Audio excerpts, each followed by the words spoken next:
Shea, when you look at the totality of this series, kind of where do you think things went wrong, like down the stretch? Obviously, a very close series, but where do you think was like the margins of error were thin? I mean, yeah, it was a close series. I mean, I think a couple bounces here and there that I think if we got, we kind of let him off the hook in Game 4, and yeah, I think just dropping the first two at home was kind of a tough way to go.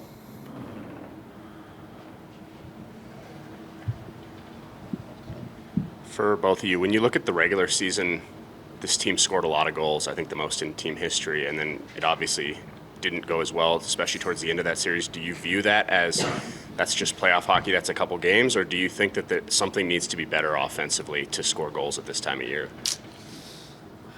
Yeah, I mean, I think everyone probably knows playoff time, it's harder to score. It's harder to get to the net. Guys are blocking more shots. You don't have as much time and space, so it definitely gets harder to score. But I don't know. I think, there were some games where we kind of exploded, but then we were quiet at times. I don't know why that is, but I would say it's probably more just, finding ways just to, and like Shea said, sometimes it just takes a couple bounces to go your way, and then all of a sudden you get some momentum and you get hot. And I think at times you're struggling to get some of those bounces, but it's definitely that time of year. It gets harder, and I think everybody just kind of has to grind down a bit more. Yeah, I think, like you look at early in the Minnesota series, it seemed like we had nothing going, and then towards the end we were getting more bounces. I mean, you look at game 5 there, I think Howie kind of had a backdoor look where, that's a bounce where I feel like if that goes in, that, can change a lot of the momentum. And it just, for whatever reason, just we didn't get them when we needed them. This is for both of you guys, but you guys were rivals in the Four Nations face-off. Both of you guys probably figure to be in the mix for respective Olympic teams. How does that change the approach for next season for both of you guys, or does it not change anything for you?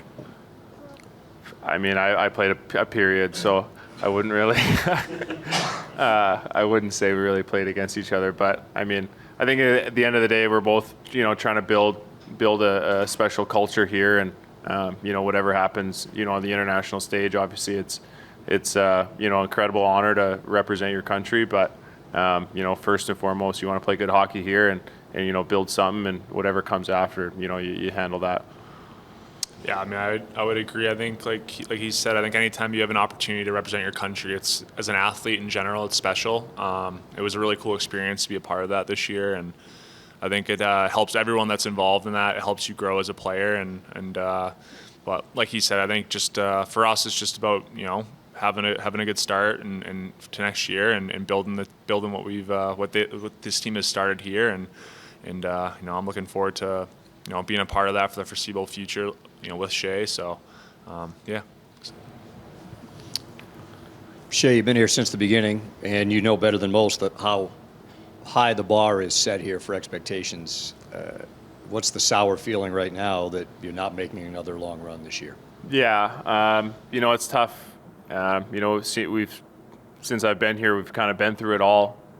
We've gone deep and lost. We've gone deep and won, and I think adding new guys, over the past year, bringing them into that culture, and the expectation is high going into every season, and just still trying to build that. Obviously, it sucks to lose, but it just reminds you how hard it really is every single year, and just really trying to get back to where we want to be. For Noah, you guys have both kind of alluded to the fact that you both signed long-term deals to be here a long time. You still have Alex and Braden back there as veterans, but do you view it kind of as this is on you guys to set the culture for this blue line moving forward, and that you guys are kind of partners? Yeah, I mean, I think for me, Shea's been here a long time. I think he's already been a big part of the culture here, and he's set the standard. I think for me coming in, going into my second year here next year, I think, just trying to help out in that regard. You look at guys like Petro and Naber who are, made huge contributions to our team this year, and they've been here for a long time, but they're a little bit older than me and Shea, and they've been around longer. So I think for us, it's just about, we're in the prime of our careers and just trying to make the most of that and make sure we're playing the best hockey we can just to help the team and help the organization continue to do what it's done in the past. Shea, you had the best year of your career statistically, and obviously the injury kind of threw that through a loop, but now that you have the contract done, you don't have to worry about that this summer. What does that next year look like for you? Yeah, I think, I think definitely having that done, takes a lot of the pressure off, but at the same time, there's expectations that have to be met. And, I think, with Hanny here, I think we're going to be a huge part of, the group going forward. And, we're going to have to step up, leadership wise on the ice, try and drive more offense. Obviously we're both big kind of minute players going forward. So, just really trying to build off this year, and obviously just try and keep working, keep building, and I think we're kind of already ready for next year.